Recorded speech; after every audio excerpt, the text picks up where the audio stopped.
야담상회를 찾아주신 선비님들 감사드려옵니다. 야담상회, 오늘의 이야기 시작합니다. 옛날에 적 한 고을에 찢어지게 가난한 집의 외동아들이었던 포산이 살고 있었습니다. 포산의 집안 형편을 표현하려면 눈물이 앞을 가려 제대로 말이 나오지 않을 만큼 가세가 기운 상태였지요. 대대로 작은 벼슬을 지내며 나랏일을 돌보았다고는 하나 선친의 청렴결백을 그대로 이어온 포산의 부모님 역시 집안의 재산을 불리거나 가세를 키울 생각보다는 그저 절약하며 있는 듯 없는 듯 지내는 것에 큰 불편을 느끼지 않는 성미였습니다. 포산도 그런 부모님의 영향을 받아 어릴 때는 가난에 대한 별다른 불편함 없이 지내며 성장했어요. 대신 포산의 부모님은 그의 손에 항시 책을 쥐어주었고 또한 글을 읽는 것을 게을리하지 말라 가르쳤습니다. 대대로 물려받은 책을 목숨처럼 소중히 여기고 몸에 붙이고 다니라 일렀지요. 이러한 가난한 배경 속에서 다행인지 불행인지 포산은 뛰어난 글재주를 바탕으로 학문에 능통한 재주가 있었습니다. 어려운 와중에도 포산은 어느덧 장성하여 과거를 준비할 수 있는 나이가 되었고 그런 포산을 붙잡고 그의 아비가 말했습니다. 포산아, 잘 듣거라. 너의 재능이 출중하나 실질적으로 그것을 꽃 피울 수 있는 지원을 해준다 보장할 수 없으니 이 애비의 마음이 찢어지는구나. 이 집안의 형편이 일이 된 것은 모두 이 애비의 근시안적인 생각에서 벌어진 불찰이며 내 이제 와서 그것이 너무도 원망스럽기만 하다. 그간 너를 뒷바라지할 수 있는 환경을 갖추지 못한 이 애비가 너를 위해 해줄 수 있는 것은 딱 하나뿐이란다.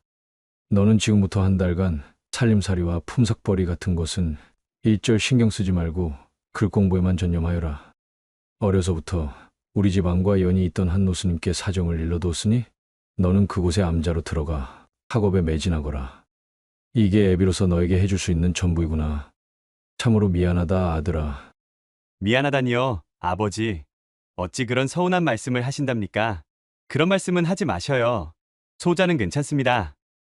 어찌되었든 아버지께서 하신 말씀 잘 알겠습니다. 암자로 들어가 반드시 좋은 결과를 가지고 돌아올 터이니 아버지께서는 염려하지 마시고 몸 건강히 지내세요. 그리하여 포산은 책꾸러미와 쌀 한 마를 보따리에 넣어 짊어지고 만백산 깊은 골짜까지 들어가 그곳에 위치한 조그만 암자에서 공부에 전념하게 되었습니다. 네, 이곳에서 반드시 뜻을 펼쳐 없는 살림에도 나를 여기까지 보내신 부모님의 기대에 보답토록 하겠도다. 그는 입술을 앙다물어 굳게 다짐하였지요. 포산은 암자에 들어가 노스님과 조우한 뒤 거처를 안내받으며 그렇게 암자 생활을 시작했습니다. 시간은 더섭시 흐르고 흘러 어느덧 약속했던 한 달이 후딱 지나가고 말았습니다. 뜻을 이루기 위해 불철주야 노력한 것까지는 좋았지만 본디 글 공부라는 것이 어디 그리 쉽게 끝장을 볼 수 있는 분야던가요? 쏜살처럼 약조했던 한 달이 다 되자 포산은 밀려드는 걱정이 태산이었습니다. 돌아가는 상황으로 보건대 시작해놓은 공부는 마무리를 지어야만 하겠고 그러려면 앞으로도 암자의 몸을 의탁하며 신세를 질 수밖에 없는 형편이었습니다. 자신이 보따리에 넣어 가져왔던 쌀 한 말은 진작이 동이나 버렸고 이제부터는 이 작은 암자에 쪼들리는 살림에 자신의 입까지 하나를 더하게 생긴 마당이니 이에 엄두가 나지 않았던 포산은 그것을 걱정하고 있던 것이었어요. 참으로 걱정이로구나. 염치불고하고 암자에 기거하며 공부를 이어나가고 싶지만 여기 계신 스님들 끼니만으로도 빠듯한 것을 내 모르는 바도 아닌 마당에 어찌 말을 꺼내면 좋을꼬. 찢어지게 가난한 자신의 집으로 돌아가 부엌에서 자리만 차지하고 있는 빈 쌀독을 들고 와서는 노스님 앞에다 보여주며 사정이 이리하니 굽어 살펴달라 읍소할 수도 없는 노릇이었지요. 하는 수 없이 포산은 자신이 학업에 쏟을 시간 중 일부를 쪼개고 쪼개어 절간의 앞마당이며 뒷마당이며 할 것 없이 손이 가는 대로 몽땅 쓸어내고 틈틈이 뒷산자락에서 나무를 한 짐 해와다가 부엌에 쌓아두었습니다. 그렇게 눈칫밥 아닌 눈칫밥을 얻어먹으며 암자의 기거하는 시간을 늘려가고 있었어요. 어둠이 깊어진 밤, 한참 동안이나 이어지던 잡일에서 해방되어 등잔불 하나에 의지하여 글을 읽는 포산의 목소리가 방 밖으로 새어나올 때 멀찌감치 서서 그것을 가만히 듣고 있던 한 젊은 스님이 있었습니다. 그의 불명은 덕성으로 노스님의 말에 의하면 어느 날 호련히 이 암자에 들어와 속세를 등진 젊은 스님이라 하였습니다. 덕성 스님은 한참 동안이나 아무런 말도 없이 서서는 포산이 책을 읽는 소리를 집중하며 듣고 서 있었지요. 그러던 어느 날이었습니다. 인적이 드물기도 이름 높던 암자에 웬 장정 세 사람이 어깨에 쌀 한 가마씩을 지고 성큼성큼 올라오는 것이었어요. 이게 무슨 일인가 싶어 모두가 나와보는 마당에 젊은 덕성 스님이 포산을 한번 바라보고는 노스님에게 고하는 것이었습니다. 스님, 우리 절에서 공부하며 지내고 있는 포산도령의 집에서 이렇듯 쌀 세 가마를 보내왔지 뭐겠습니까? 부처님이 돌보아 이렇듯 감사한 일이 우리에게 찾아왔사옵니다. 예? 저희 집에서 말입니까? 아니, 그럴 리가 없는데 무슨... 포산도령, 도령의 집안에서 보내오신 이 시주는 아주 감사히 잘 받아들였으니 도령께서는 집안 어르신들의 걱정이 크시지 않도록 행여나 집에다 이런저런 말씀일랑 마시지요. 당장 내일 때울 끼니를 걱정해야 하는 집안의 형편을 모를 리가 없었던 포산은 그야말로 어리둥절하였습니다. 쌀 세 가마를 자신의 집에서 시주랍시고 보내왔다는 덕성 스님의 말을 도무지 믿을 수도 또 그렇게 말한 덕성 스님의 의중도 알 수가 없었답니다. 결국 그날 밤 포산은 덕성 스님의 방문을 똑똑 두드렸습니다. 예, 들어오시지요. 바깥의 인기척을 눈치챈 스님이 포산을 불러들였고 포산이 조심스레 방 안으로 들어간 후 덕성 스님에게 물어보았습니다. 저기 덕성 스님, 도대체 이것이 다 어떻게 된 일입니까? 저희 집에서 보내온 쌀 세 가마라니요. 이건 당치도 않습니다. 쌀은커녕 나물 한 그릇을 보냈다고 하여도 믿을 수 없을 정도로 저희 집 형편이 좋지 않은 것을 제 모르는 바가 아닌데 말입니다. 포산이 난색을 표하자 덕성 스님은 빙그레 웃으며 대답했어요. 포산도령님, 그런 것은 생각치도 또한 더 이상 묻지도 마시고 그저 도령님께서는 지금 붙들고 계시는 공부나 쭉 열심히 하여 주십시오. 몸을 의탁하는 것이 눈치 보인답시고 괜시리 절간 여기저기 청소나 하고 나무나 해오며 허송세월 보내지 마시고 말입니다. 제 말 아시겠지요? 스님, 가만히 뜯어보면 부잣집 귀공자처럼 그저 곱상하게 생긴 또래의 나이의 덕성 스님이 보인 속 깊은 배려를 맞이한 포산은 감격의 눈물을 글썽일 수밖에 없었습니다. 연신 엎드려 감사의 인사를 전하며 스님의 방에서 나온 포산은 흐르는 눈물을 소매춤으로 닦아내며 중얼거렸지요. 스님의 배려를 봐서라도 얘 한시를 낭비할 수가 없겠구나. 반드시 뜻을 이루어 덕성 스님께도 보은을 해야 내 마음이 편하겠다. 포산은 다시 한번 주먹을 불끈 쥐고 자신의 뜻을 공고히 다졌습니다. 그날 이후로 덕성 스님은 아무런 말 없이 법당에서 새벽부터 밤늦도록 불공만 드리고 있었습니다. 연고도 없는 이런 작은 암자로 난데없이 찾아와 속세를 등지고 입적하는 것도 모자라 매번 저리 열심히 불공만 드리고 있으니 포산의 눈에는 덕성 스님이 가진 사연이 너무도 궁금한 것이었지요. 허나 덕성 스님은 자신과 관련된 이야기는 단 한마디도 입 밖으로 꺼내는 법이 없었습니다. 사정이야 어찌되었든 덕성 스님의 배려 덕에 포산은 더 이상 노스님의 눈치를 보지 않고도 열심히 공부할 수가 있었기에 어김없이 방 안에 틀어박혀 서책 삼매경에 빠져 있으려는데 한눈에 보아도 권세를 가졌다 싶은 대갓집의 한 중년 사내가 집사를 대동하고는 암자에 들이닥쳤습니다. 중년 사내는 자신의 수염을 휘날리며 암자의 여기저기를 둘러보더니 때마침 불공을 들이고 나오던 덕성 스님을 발견하고는 대뜸 노발대발 화를 내며 스님의 앞으로 다가가는 것이었어요. 중년 사내는 다짜고짜 덕성 스님을 앞에 앉혀놓고 고래고래 소리를 지르기 시작했습니다. 무슨 일인가 싶어 밖으로 나와본 포사는 먼 발치에서 자신의 귀를 쫑긋 세워 그들의 이야기에 귀 기울였지요. 네, 이놈! 내 놈을 찾아온 골 온 동네를 다 뒤졌느니라. 사내 대장부로 태어났으면 죽이 되든 밥이 되든 결과는 내어놓아야 하거늘. 사내 놈이 그래 이 과거 한번 낙방했답시고 돌아져서는 이 아비와 상의도 없이 삭발하고 입사하나여 중이 되는 법이 어디 있느냐. 또한 내 놈이 3대 독자임을 모르지 않을 것인데 내 놈이 이리 속세를 등진다면 우리 집에 대가 끊긴다는 것을 알고 있지 않느냐. 중년 사내의 호통에 덕성 스님은 고개를 푹 숙인 채 침통한 표정을 짓고 있었습니다. 이윽고 덕성 스님이 무겁게 입을 열었어요. 아버님, 부디 이 불효자를 용서해 주십시오. 허나 아버님을 따라 다시 집으로 돌아갈 수는 없는 노릇입니다. 저는 속세와의 인연을 접고 부처님의 뜻에 귀하기로 마음을 먹은 바이니 부디 저희 출가를 허락해 주십시오. 그것은 아니될 일이다. 네가 지금 당장 나를 따라 아산하지 않겠다면 내 사람들을 시켜 이 절간을 뒤집어 엎어버릴 것이야. 그 꼴을 보기 싫다면 나를 따라 나서거라. 중년 사내의 으름장을 듣고 있던 덕성 스님의 흐느낌이 이어지고 곧이어 잠시 동안 침묵이 흘렀습니다. 중년 사내가 한층 누그러진 음성으로 다시 말했지요. 집을 나설 때 가지고 있던 팔의 상처는 어떻게 되었느냐? 잘 아물었더냐? 예, 아버님. 그것은 이미 아물었습니다. 이런 못난 놈.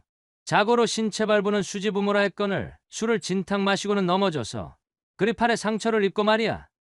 게다가 이 아비의 허락도 없이 머리까지 깎다니. 에흠! 그리하여 덕성 스님은 더 이상 버티지 못하고 자신의 아버지에게 덜미가 잡혀 하산할 수밖에 없었습니다. 덕성 스님은 하산하기 전 중년 사내에게 양해를 구한 뒤 암자의 모두와 인사를 마쳤습니다.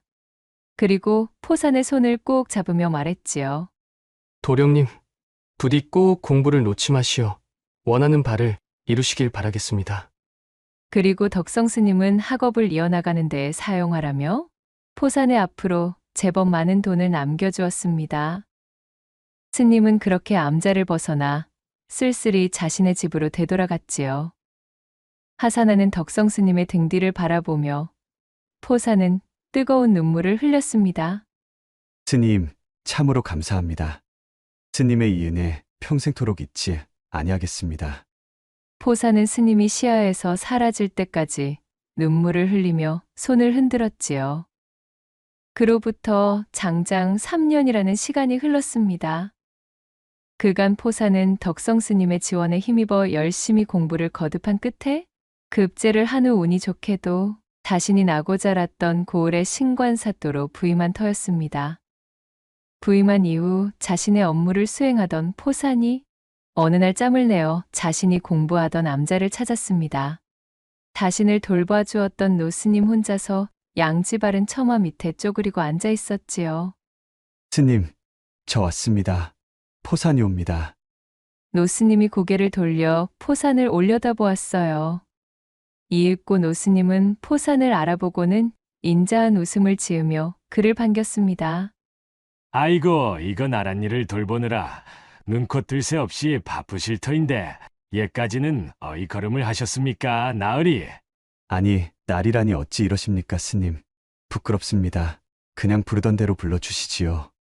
두 사람은 웃으며 그간 쌓인 이야기들을 나누었고 그렇게 담소를 나눈 끝에 시간이 훌쩍 흐르자 포사는 슬그머니 노스님에게 질문하는 것이었어요. 저기, 스님. 그 이후로 덕성 스님을 만난 적은 없으십니까? 도무지 소식을 들을 길이 없지 뭡니까? 포산의 말에 노스님은 고개를 저으며 대답했습니다. 덕성이는 암자를 떠난 이후로는 소식을 접할 수가 없었지. 그러다가 얼마 전부터 다시 이 암자에 찾아오게 되었다네. 덕성이는 한거 동한 거에 단 한 번도 들지 않고 밤낮으로 법당에서 불공만을 드렸다네. 그러면서 어느 여인의 극락왕생만 빌고 또 빌었지 뭐겠는가. 어느 여인이라니. 혹 어머님이나 자신의 친인척이 유명을 달리한 것입니까? 아니, 그런 것이 아니었네. 모친 또한 정정히 살아 계시지. 그럼 대체 무슨 사연이 깊기에 그런 것일까요? 아무래도 덕성이의 발현한 그 상처와도 관련이 있지 싶지만 속세를 등질 결심을 한 자의 사연을 깊게 캐는 것은 해서는 안 될 일이기에 묻지 않았다네. 오호라, 그래, 맞아. 그리고 밤비만 오는 날이면 반드시 어디론가 사라졌다가 새벽녘이 되어서야 돌아왔지. 밤비 말씀이십니까? 참으로 기이한 일이 아닐 수가 없습니다, 스님. 대체 덕성 스님의 이면에 쌓여있는 감추어진 사연이 무엇인지 궁금하기만 합니다. 허허, 이거 큰일을 하실 양반이 그런 사사로운 일에 눈을 돌리셔야 되겠는가? 자네는 그저 이곳에 기억일랑 있고 민생을 돌보는 데에만 치중하시게. 노스님이 웃으며 포산에게 덕담했습니다. 그렇게 스님과의 만남을 가진 이후 암자를 내려와 동원으로 들어온 포산은 밤하늘을 올려보며 덕성 스님을 떠올렸습니다.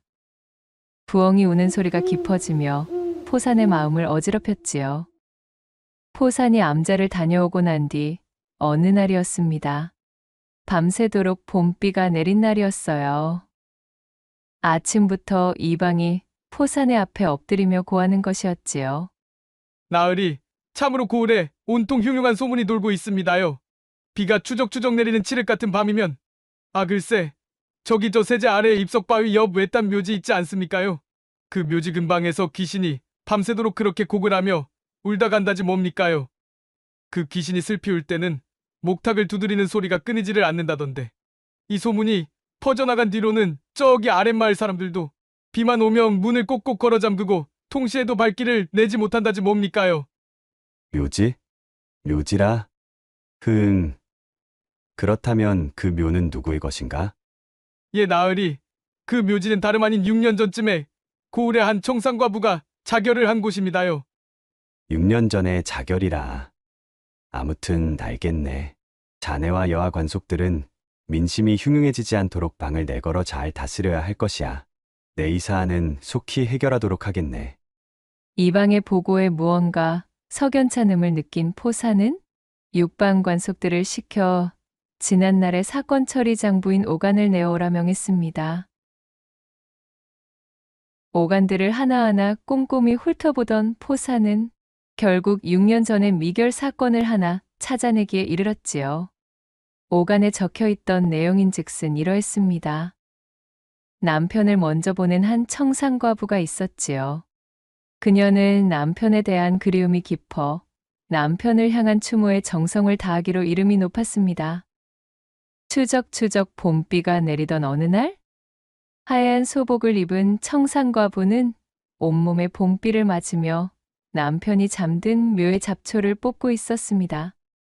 그때 묘가 위치한 세제를 넘어오던 한술 취한 선비가 뒤척거리며 올라오고 있었고, 젖은 소복이 몸에 달라붙은 여인을 발견한 선비는 그만 청상과부를 겁간하고 말았습니다. 이를 치르던 도중 선비는 청상과부가 품에서 꺼내 휘두른 은장도에 상처를 입었어요. 잔뜩 취하여 그리고 흥분이 심했던 탓에 그것을 알아차리지도 못했던 선비는 끝까지 일을 끝마쳤고 자신이 저지른 일을 수습할 생각도 없이 서둘러 그곳을 빠져나갔지요. 부지불식간에 화를 입은 청상과부는 남편의 묘 앞에서 자신을 욕보인 선비에 대한 증오와 고통으로 더 이상 이승의 끈을 붙잡고 있을 생각이 없었습니다. 그녀는 은장도로 손가락을 베어 자신의 소복 치마에 혈서를 남겼습니다. 한술이 취한 젊은 선비가 자신을 겁간하는 사이 자신의 은장도를 휘둘러 그의 왼팔에 자상을 입혔으니 이 원한을 깊이 새겨놓는다는 글귀를 말이지요. 그 후 청상과부는 그 자리에서 남편의 뒤를 따르고 말았습니다. 오간의 내용을 모두 읽어본 포사는 깊은 한숨을 내뱉으며 오간을 덮었습니다. 좀처럼 약주를 곁들이지 않던 포사는 어쩐 일인지 그날따라 혼자서 밤늦도록 술을 마셨습니다. 그는 오전 내내 오간에서 보았던 사건의 글귀들이 자신의 머릿속에서 떠나지 않는 것을 느끼며 중얼거렸습니다. 젊은 선비가 과거에 낙방하였으며 술에 취해 낙향하던 차에 호젓한 산모퉁이 고갯길에서 봄비에 젖은 소복이 몸에 달라붙은 젊은 여인을 보았다는 말이지. 그리하여 그만 사다를 내고 말았다. 젊은 선비, 과거의 낙방 팔의 상처라. 단어의 나열들을 중얼거리던 포사는 불현듯 덕성 스님의 모습이 떠오르는 것을 지울 수가 없었습니다. 그로부터 보름쯤이 지난 어느 날 밤이었습니다. 이날 역시도 밤비가 하염없이 부슬부슬 내리는 날이었지요. 이방에게 보고받은 그 귀신음의 전말을 어느 정도 파악한 포산이 현장으로 나가보게 되었어요. 입석바위 옆에 위치한 한 이름 없는 묘지 앞을 찾은 포산의 귀에 한 치 앞도 보이지 않는 시커먼 어둠을 뚫고 기이한 곡소리가 들려왔지요. 역시나 그러하였구나. 곡소리를 듣고는 자신의 예상이 맞았음을 확인한 포사는 침통한 표정으로 고개를 끄덕였습니다. 이윽고 목탁의 소리마저 야산을 깊게 메우자 포산이 묘지의 방향에다 대고 크게 외쳤습니다. 덕성 스님, 포산의 외침에 목탁 소리가 멈추었지요. 지난날의 그 소복여인도 이제는 스님을 용서했을지도 모를 일입니다. 그렇지 않다 하여도 이리 밤비가 오는 날마다 고을에 흉흉한 소문까지 만들 정도로 이리 몸을 돌보지 않으시고 나와 계시면 아버님의 걱정은 어찌하려 하십니까? 이제 그만 죗값을 받으시고 그동안 지고 살던 무거웠던 마음을 편히 내려놓으시지요. 부슬부슬 밤비의 소리가 거셌고 묘지에서 들려오던 곡소리는 잠잠하기만 했지요. 포산의 절절한 외침에도 아무런 대답도 들려오지 않는 산중의 묘지였으나 어쩐지 그 침묵에서 보이지 않는 참회의 눈물이 느껴지는 기분이었습니다. 포산 역시도 비와 안개로 보이지 않는 묘지 너머로 덕성 스님의 깊은 참회와 결심이 엿보였기에 더는 말을 얹지 않고 천천히 몸을 돌려 동원으로 돌아갔습니다.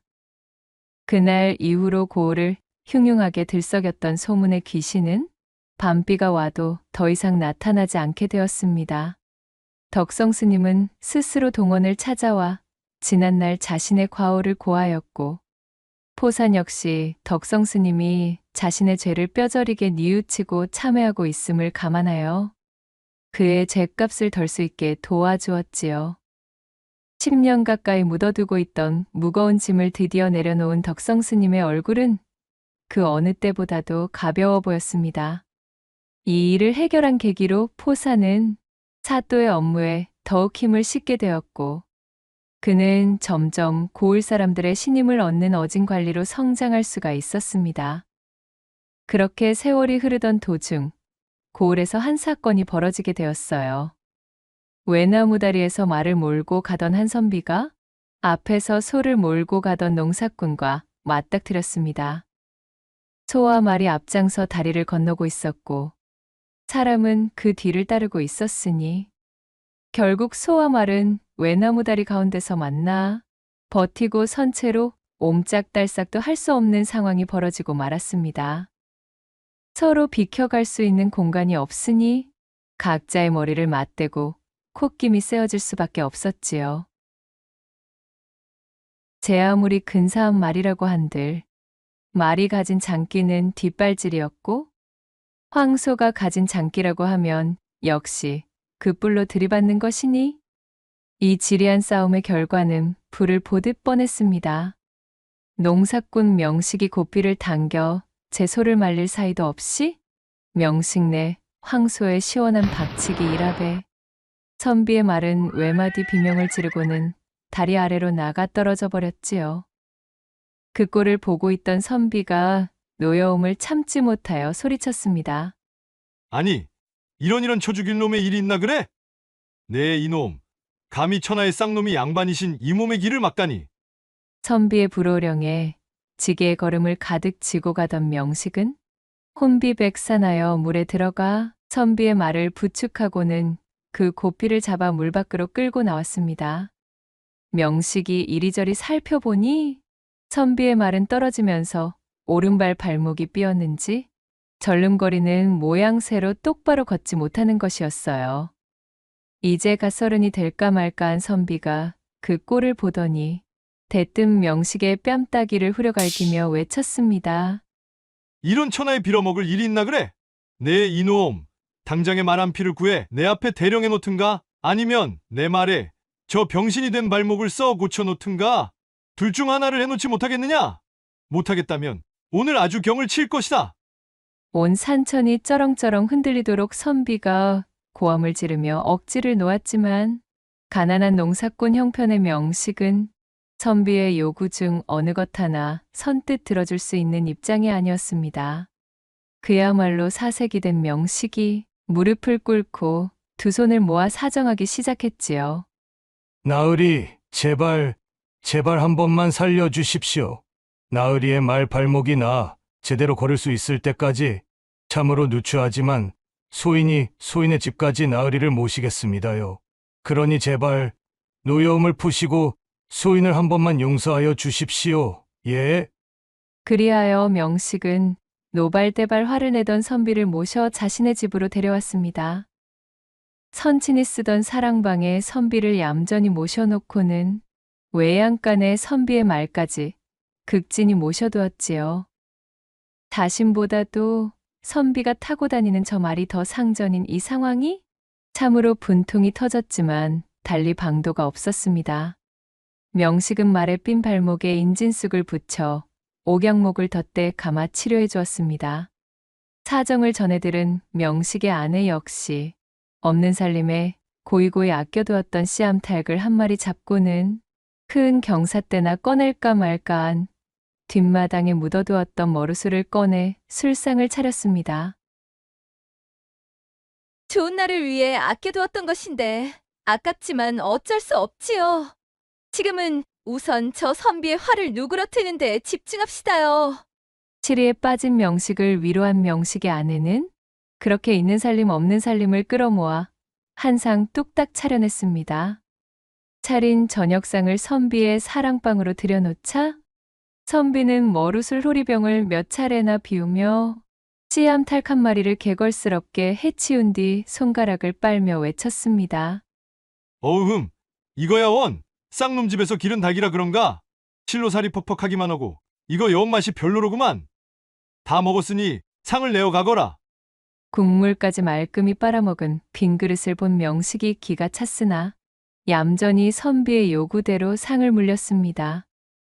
선비가 이부자리에 벌렁 드러눕더니 또다시 명식을 부르는 것이었어요. 어흥. 자, 저녁 술상은 그만하면 됐다마는 내 놈이 해야 할 일이 하나 더 있느니라. 예? 그것이 어떤...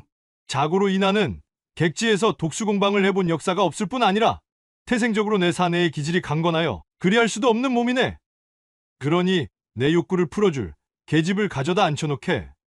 그 말을 들은 명식이 사색이 되어 답했어요. 아이고 나으리, 여기는 그저 쇠내가 사는 집이지 색주집이 아닙니다요. 대관절 어찌 그러한 말씀을... 무어라? 이놈! 무엄하기가 짝이 없구나. 당장 내 명을 수행치 못하겠느냐? 그렇게 한참을 그 문제로 옥신각신하던 명식이 벌레를 씹은 표정으로 자신의 안방으로 돌아왔습니다. 추룩 처진 어깨로 한숨을 내쉬는 명식이 슬그머니 고개를 들었어요. 이미 밖에서 선비의 말 같지도 않은 행패를 몽땅 들은 명식의 아내는 그런 명식을 쏘아보며 대꾸했습니다. 서방님, 설마 저더러 그 방에 들어가 저 빌어먹을 선비놈의 요구를 들어주라 말씀하실 것은 아니지요? 만약 그리 하시겠다면 저는 이 자리에서 은장도를 물고 떠나겠으니 서방님께서는 그리 하세요. 명식은 이러지도 저러지도 못한 채 난감해하였고 그렇게 밤이 늦어 삼경이 될 때까지 여자를 들여보내라 악을 쓰고 호통을 치던 선비는 과하게 들이켠 머루주 탓에 제풀에 쓰러져 코를 골며 잠에 빠지고 말았습니다. 이튿날 아침 명식이 눈을 떴습니다. 그런데 아침상을 차리며 분주해야 할 부엌이 어쩐지 휑한 것이었지요. 의아한 명식이 내다보니 부엌에 있어야 할 자신의 아내가 보이지 않는 것이었습니다. 등골이 서늘해진 명식이 대뜸 선비가 자고 있는 사랑방을 열어보았으나 다행히 그곳에는 단잠에 빠진 선비 혼자만이 코를 골고 있었지요. 아니, 그렇다면 대체 어디를 간 게지? 명식이 보이지 않는 자신의 아내를 찾아 집안 이곳저곳을 뒤지고 있노라니. 얼마 후 형방이 포졸들을 데리고 명식의 집으로 들이닥치는 것이었습니다. 맙소사, 설마? 이를 더 키울 수가 있으니 관아에는 절대 고발하지 말라 신신당부했던 명식이었지만 그런 명식의 만류를 뿌리치고 명식의 아내는 꼭두 새벽부터 동원으로 달려가 이를 사또인 포산에게 낱낱이 고했던 것이었지요. 그리하여 아직도 정신없이 자고 있는 선비를 형방이 깨웠고 어리둥절한 선비에게 자초지총을 말한 뒤 명식과 함께 사또 포산의 앞으로 데려갔습니다. 형방에게 사건의 내막을 들은 포산이 가만히 내려다보고 있으니 선비는 갓을 삐딱하게 쓴 채 두 손은 뒷짐을 지고 이 자리에 선 자신이 온전히 부당하다는 듯 잔뜩 눈을 흘기고 있었습니다. 반면 명식은 어떻게든 상황을 수습하기 위해 몹시 움츠러든 자세였지요. 명식이 포산의 앞에 고개를 조아리며 말했습니다. 사또 나으리.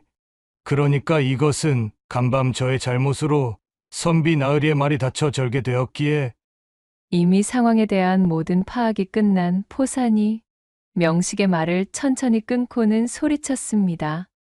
여봐라!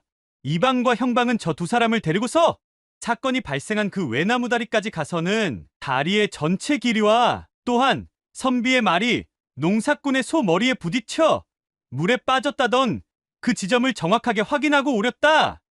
포산의 명을 받은 이방과 형방이 선비와 명식을 데리고 동원을 빠져나갔습니다.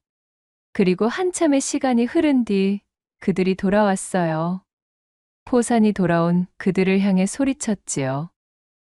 자, 저기 널찍한 동원의 뜰에 그 외나무 다리와 똑같은 길이로 줄을 치거라. 그리고 말이 떨어졌다던 그 지점 역시 표시를 하여 찍어 두렸다. 자신의 명대로 이방이 새끼줄로 표시한 외나무 다리의 길이와 또 한 마리 떨어진 지점을 유심히 내려다보며 이방이 계산해 놓은 수치를 살펴본 포산이 말했습니다. 너희는 듣거라. 농사꾼 명식이 외나무 다리에 올라서서 반대편을 향해 걸어온 길이는 정확히 34자요. 또한 저 선비가 다리에 올라서서 반대편을 향해 걸어온 길이를 살펴보니 그것은 15자밖에 되지 않는구나. 내 저 선비의 행실을 유심히 살펴보니 저자는 고개를 항시 뻣뻣하게 들어올려 턱을 들고 으스대기를 좋아하는 성미로 보이는구나.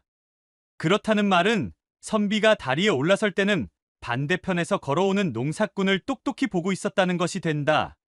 지게에 걸음을 잔뜩 쳐 무거운 터라 땅만 보고 힘겹게 걸어오는 농사꾼이 이미 외나무 다리의 절반 가까이 들어서 다가오는 것을 보았을 터인데도 이 선비는 기다리지 않고 일부러 다리에 올라섰다는 뜻이지. 내 말이 틀렸느냐? 포산의 호령의 선비의 얼굴에는 진땀이 흐르기 시작했지요. 아까까지 유지하던 꼿꼿하고 젠체하던 모습은 온데간데 없이 사라져버렸습니다. 포산이 다시 입을 열었어요. 그러니 이는 온전히 저 선비의 잘못심이 명백하구나.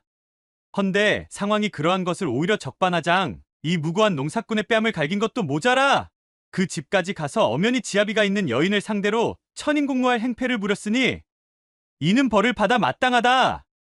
그리하여 포산은 벌벌 떨고 있는 선비와 명식을 향해 명식이 맞은 뺨을 3배로 돌려주라는 판결을 내렸습니다. 이에 겁을 집어먹은 명식이 쩔쩔매며 선비를 한 대 때리는 신용만 사활짝하자 포산이 크게 호통을 치는 것이었어요. 어허, 이게 무슨 장난인가? 더욱 세게 치지 못하겠는가? 포산의 고함 소리에 움찔한 명식은 마른 침을 꿀꺽 삼킨 뒤 나머지 두 대는 이 선비의 가시 훌렁 벗겨지도록 자신의 솥뚜껑같이 두툼한 손바닥으로 선비의 귓방망이를 올려붙였지요. 쫙 하며 마치 볼기짝에 곤장이 내리꽂히는 묵직한 소리가 두 번이나 들려왔고 그때마다 선비는 볼품없이 바닥으로 내동댕이 쳐지는 몰골이 되었습니다. 구경을 하고 있던 자중이 키득거리는 소리가 들렸고 눈앞이 핑핑 돌아 정신을 차리지 못하는 선비를 향해 포산이 나지막이 마지막 판결을 내렸습니다.